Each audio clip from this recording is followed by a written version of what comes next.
Will your job exist in the next 10 years the way AI is moving? I think that's the question everybody has. Proxy Tech here. I read all the TLDR newsletters, stay up to date with current industry trends with AI and tech so you guys don't have to. Let's dig into a few articles here on AI. I don't know if my job will exist in the next 10 years. I think this is what a lot of people are thinking about. In 2021, being a good software engineer felt great. The world was full of software, with more companies arriving every year who needed to employ engineers to write their code and run their systems.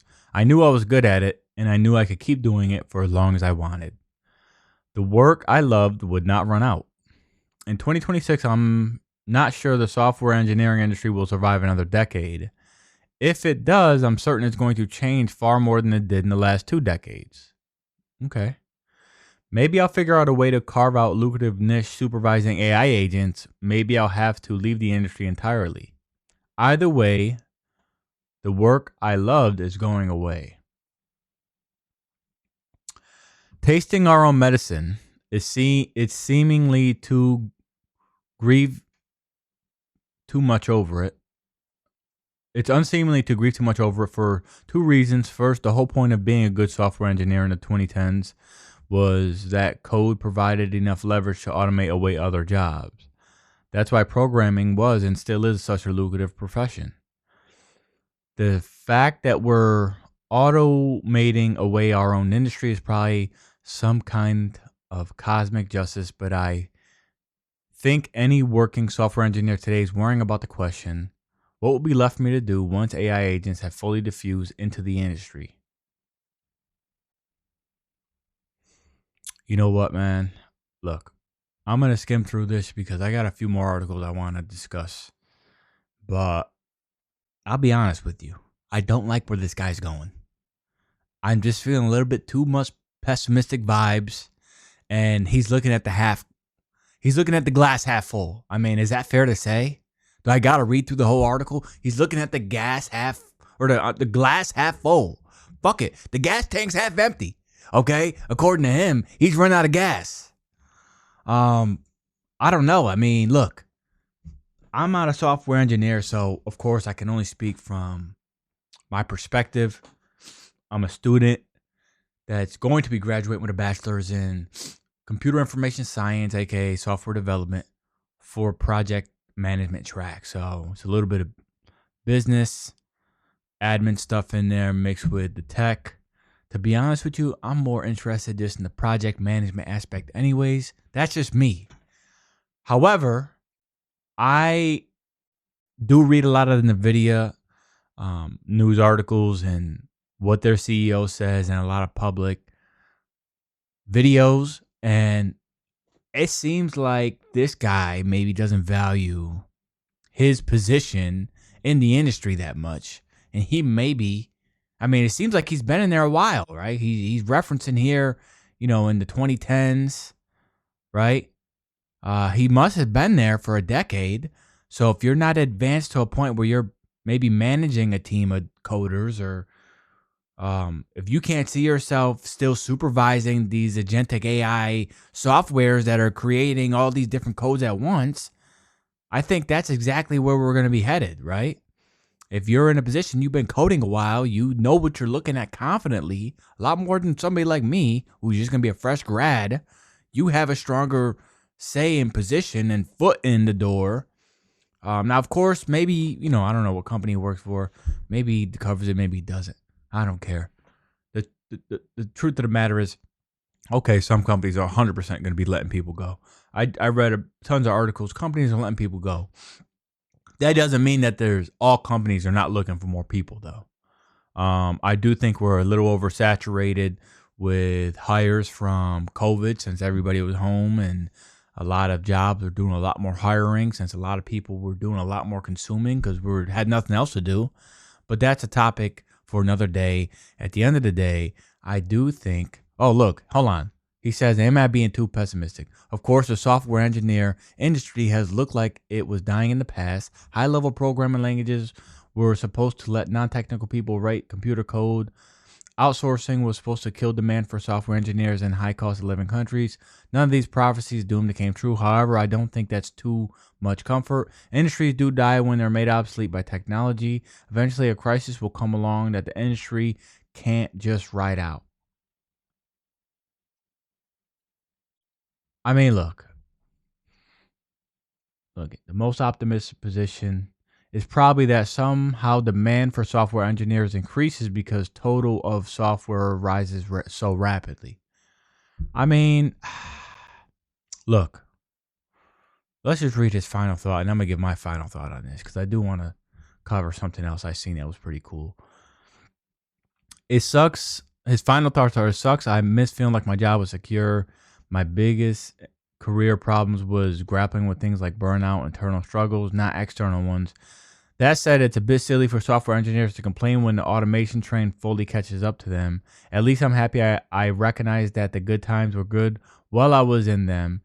Even when the end of zero interest rates made the industry less cozy, I still felt very lucky to be a software engineer. Even now, I'm in a better position than many of my peers, particularly those who are junior to the industry. Okay, so he has been in there a while. And hey, maybe I'm wrong at this point. I hope I'm wrong, in that there really is some human element required to deliver good software. But if I'm not, and my colleagues and I are going to have to find something else to do. I mean, look, I think the problem is, and I'm only speaking from my experience, right? I was in the military before, and I was in sales positions for a very long time. I don't think, first of all, we should never get too comfortable in our position. We should always strive to be a little bit higher in the upper echelon of what we're doing. Even if you're starting at entry level, you never want to stay entry level. This guy seems like he obviously was senior, but then you have to recognize too when there's a ceiling for your position. Now, I'm just speaking in general now because I'm not a pro on this position. But I mean, if you're gonna go senior, software engineer track, what's that ceiling? Because like I don't know. I don't even know what company this guy works for, nor do I care. But I do think he's being a little bit pessimistic because at least from look at like a company like Nvidia, it seems like that CEO is prepping a lot of their developers where it's like they haven't wrote code in I think almost a year at this point, and he's happy for that because now he's got them transitioning and using their talents elsewhere. And I think that that's the case you can make, especially if you're with a position or a company for a while. You can say, hey, look, call a spade, label it. Like, look, and if you do believe in the company and you're happy with the company and you want to stay there, then you plead your case. I feel like that's fair in the right environment, of course, where you're more so like, okay, look, I've been here X number of years. I see the industry trends might be leaning this way. However, I do think that with my current skills and expertise in blank, I can provide value in blank position. And you kind of transitioning from just being, senior, and maybe in his case, you could say senior software engineer, and then you're kind of going a little bit over to maybe senior software, or I'm sorry, senior engineer management or operations manager or whatever. I mean, they want to call it, where you're kind of not in charge of the code and overseeing the code as much, and you start taking on some more responsibilities. It might not be as much to worry about. Um, but who am I? I mean, I'm sitting saying this from a chair in the comfort of my home, so I can only speak so much on it. I do think I like to look at the glass. Why can't I say it right once? I do like to look at the glass half full, and I like to be grateful that I got the glass. So I do think that there's a lot more opportunity than there is lack of opportunity, I guess, for that matter. I think that there's more opportunity that AI is going to bring us long term.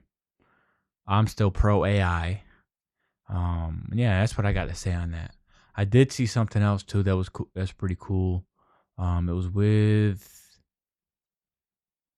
Gemini. Where is it? Right here. Um, I guess they're adding some other things with their Nano Banana. Google appears to be preparing a smarter, faster way to refine AR art inside Gemini. Evidence in a recent Google app builds points to built-in markup controls for images generated in Gemini, specifically those created with the Nano Banana pipeline, so you can highlight exactly where you want changes without downloading, annotating elsewhere, and re-uploading. What's changing? Today's Gemini markup tools show up when you attach an image for analysis or editing, a capability Google began rolling out late last year. What's missing in parity for images Gemini creates itself. Strings surfaced in the Google app suggest that the gap is about to close. A pencil icon will appear in the Gemini generated images, opening a markup screen so you can highlight a region for targeted edits. Okay, that's pretty cool. This flow looks straightforward. Generate an image, tap the pencil, swipe or outline the area to change. Hit done, and Gemini will automatically add those markup frames to your input box. From there, you enter a short instruction, change the sky to sunset, or remove the reflection on the glass. And the model applies the edit using the mask you provided, and it's same idea as in painting, but natively integrated into the chat. Okay. No, that seems pretty cool. Yeah, I just wanted to get that out of the way. And then I did see this as well. So this is like a 25-minute article. I'm not reading this whole thing, but I did see a graph on here. And this ties into a bit of our first article that we read there, where, what jobs are going to be affected, what jobs are not going to be affected. So this is dropped a few days ago by Anthropic, creator of the company that created Claude, and labor market impacts of AI, a new measure and early evidence. Right. So I scroll down a bit here and I'm seeing this. So this is full graph, right? The blue is theoretical AI coverage, and then the red is observed AI coverage. And it talks about the different job positions you might be in. So as you can see, transportation, you're safe, okay? The bus drivers for school, your job's not going anywhere. Which, I mean, I'm honestly, I'm glad for having kids myself. I don't think I'd want AI driving my kids to school or anything of the sort. Not yet, at least. Production, installation and repair, construction, agriculture. So those are all like, the red compared to the blue, the theoretical versus the observed, right? And then we have, look at management, business and finance, computer and math. Those look like the most, and then office and admin. Those, are those four right there are the top. That looks like observed, or I'm sorry, theoretical AI coverage will go in. But honestly, though, management has, out of those four at least, the lowest actual observed. Which I think, at the end of the day, you're still going to need hands-on, right? You're going to see somebody on site for certain operations. Recently I did an interview with a company over here that is it's really manual labor heavy. Lots of people doing lots of things involved with cargo and loading on ships and a whole bunch of things of the sort, where I was even wondering myself after the interview, like, okay, let's say if I had got this position, where am I going to use AI and where am I not going to be able to use it versus, I guess what I'm trying to say is you're out there so much on your feet. Positions like that, I think you just kind of need that presence. You need somebody out there. And I think it'll be a while for, especially operations management or project management, at a high level. It's going to be hard to kind of replace those. Maybe entry level management I could see maybe, and that might be at a fast food. You might be able to have if the entry level manager like a McDonald's. I don't know what they do, so I don't want to say the wrong thing, but I don't know. If you're just like entry level management and like most of your job is kind of tied in with like office and admin, kind of like back end stuff, like you're writing up the schedule or like doing the pay stubs. I mean, yeah, I mean that's probably gonna get replaced a little bit easier just because it's kind of tied in with like some entry level management jobs are tied in with like the office and admin. Is that fair to say? I think it is. Sales. I mean, I think it's gonna be like automated apps, like if you're buying insurance, Ethos, right? It's pretty just no friction. You go on there and you order what you want and you get it. And I think a lot of that will be tied in with AI as well. I mean, it's no friction. You don't got to talk to anybody. What is this one that's all the way back? Grounds maintenance. Okay. I got a cousin who does grounds maintenance. Cuz it looks like you're good. You're not losing your job for a while. Food and serving, pretty low too. Where was, I guess, if that guy's position was senior engineer, so that fall under, I don't know. Well, I mean, computer and math. What else would it fall under? You know, I don't know. But yeah, I mean, look, just keep in mind the theoretical to the observed. So the red is what's actually kind of put in place that we've seen, or at least this survey seen, versus the theoretical. Let me know what you guys think about that. What sort of jobs do you guys think this might be wrong on? Or do you think it's accurate? To be honest with you, I feel like this might be a little bit higher. Office and admin. I'm not sure though. Who am I?